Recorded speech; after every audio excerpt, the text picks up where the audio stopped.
Hello students, hope आपने Van der Waals equations जिसमें हमने वॉल्यूम करेक्शन पढ़ाया था वो पढ़ा होगा। आज हम प्रेशर करेक्शन पर आएंगे। प्रेशर करेक्शन से पहले मैं आपको एक जैसे कोट हमेशा बताती हूँ वो एक थोड़ा सा मैं बताऊँगी। To get profit without risk, experience without danger, and reward without hard work is as impossible as it is to live without being born। समझ में आया? यानी कि अगर हम उम्मीद करें कि हमको कोई प्रॉफिट मिलेगा या वह हमें लाभ होगा बिना कोई रिस्क लिए हुए, या हमें कोई एक्सपीरियंस अच्छा मिलेगा, कोई डेंजर जिसमें डर ना हो, या हमें कोई इनाम मिल जाएगा बिना हार्ड वर्क किए हुए, ये बिल्कुल इम्पॉसिबल है, असंभव है। कितना असंभव है कि जितना कि हम सोचें कि हम बिना पैदा हुए हम जिंदगी को जी लें। तो इसलिए हमें जब भी हमें प्रॉफिट देखना है तो हमें रिस्क लेना पड़ेगा, एक्सपीरियंस लेना है तो डेंजर देखना पड़ेगा, और अगर हमें इनाम चाहिए तो हमें हार्ड वर्क बहुत ज़रूरी है। बिना उसके कोई काम नहीं होता। ठीक है, तो अब हम आते हैं अपने प्रेशर करेक्शन पर। अब ये जो चित्र आप देख रहे हैं इसके अंदर ये जैसे एक पात्र है, ठीक है। अब ये पात्र है, इस पात्र में आपके दो अणु हैं, एक में चारों तरफ से बल लग रहा है, वो एक तरफ खींच रहा है दो चारों, और जो दूसरा है वो माना हमने वो दीवार की तरफ है तो उसमें तीन तरफ से बल लग रहा है।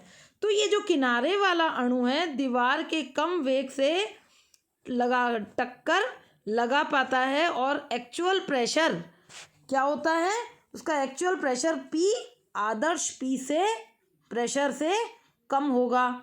माना कितना प्रेशर कम है, स्मॉल p, उसका प्रेशर कम कितना है, स्मॉल p से कम है। तो एक्चुअल प्रेशर कितना हो जाएगा, कैपिटल P बराबर हम जो आइडियल गैस में मानते थे P ideal minus small p, तो P आइडियल किसके बराबर हो जाएगा, P प्लस स्मॉल p। अब हम जैसे अगर आते हैं ये इसमें जैसे ये इसके अंदर अगर हम आते हैं तो ये आपका प्रेशर A मॉलिक्यूल है, एक दीवार है जो साइड से लगी हुई है, उसमें A मॉलिक्यूल है और उस पर तीन मॉलिक्यूल टकरा रहे हैं, तीन तरफ से तो लग रहा था। तो P को ज्ञात किया जाता है, तो दीवार और उसके बीच जो आकर्षण है वो B अणु से अपनी ओर को खींच रहा है। तो नेट फोर्स ऑफ अट्रैक्शन यानी कि नियत बल कितना हो जाएगा, P directly proportional to CA into CB, यानी कि C क्या है, कंसंट्रेशन है, P प्रेशर किसके बराबर है, concentration of A into concentration of B, यानी कि सांद्रता है ना। तो P इज प्रोपोर्शनल टू, अब कंसंट्रेशन किसके बराबर होती है, जितने उसके अणु हैं N/V इंटू N/V, जहाँ N क्या है, अणु के कुछ अणुओं की संख्या V आयतन में, गैस के कुछ अणुओं की संख्या V आयतन में है। तो P बराबर क्या हो जाएगा, AN² बटा V², यानी कि प्रोपोर्शनल साइन को हमने खोला तो N²/V² आया, और प्रोपोर्शनल साइन को हम हटाएंगे तो कांस्टेंट क्या आ गया, A। तो A क्या है, प्रोपोर्शनैलिटी कांस्टेंट। ये प्रत्येक गैस के ऊपर निर्भर करता है, प्रत्येक गैस के ऊपर अलग अलग, प्रत्येक गैस का अलग अलग होता है। अब P आइडियल किसके बराबर हो जाएगा, कैपिटल P प्लस जो हमने अभी आइडियल कैलकुलेट किया था PAN²/V², जहाँ N क्या है, number of molecules of gas. अब हम आते हैं, अब हमने प्रेशर करेक्शन देख लिया, और लास्ट टाइम आपको वॉल्यूम करेक्शन बताया था। तो वेंडरवॉल इक्वेशन जो गैस इक्वेशन थी पीवी बराबर आरटी, तो अब वेंडरवॉल ने जो इम्प्रूवमेंट किया उससे हम वेंडरवॉल इक्वेशन नहीं बनती है, वो डिराइव करेंगे।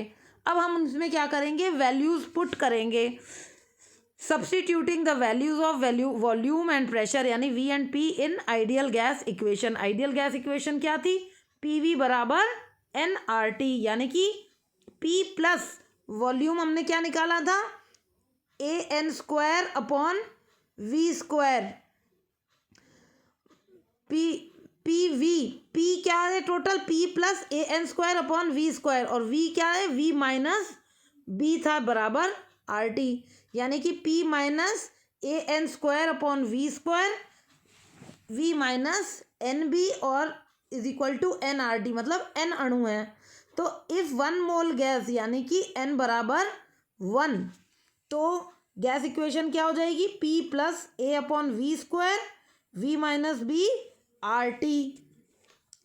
अब चूंकि P जो है वो किसके बराबर होता है, ए स्मॉल p किसके बराबर है, a n square upon V square, तो A बराबर क्या हो जाएगा, P V square upon n square.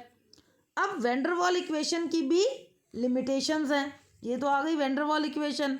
अब इसकी लिमिटेशंस क्या हैं, वास्तविक गैसों के आयतन को समझना काफ़ी सफल रहा, जो कि प्रेशर और टेम्परेचर की कुछ रेंज तक सीमित था, लेकिन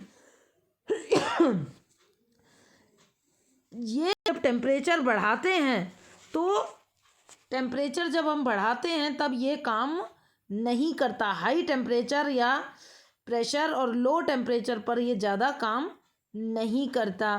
तो P V minus b is equal to R T e raise to the power a V R T. A and b have some significance in van der Waals equation. 1 mole gas के लिए equation क्या हो जाती है, P plus a upon V square V minus b is equal to R T.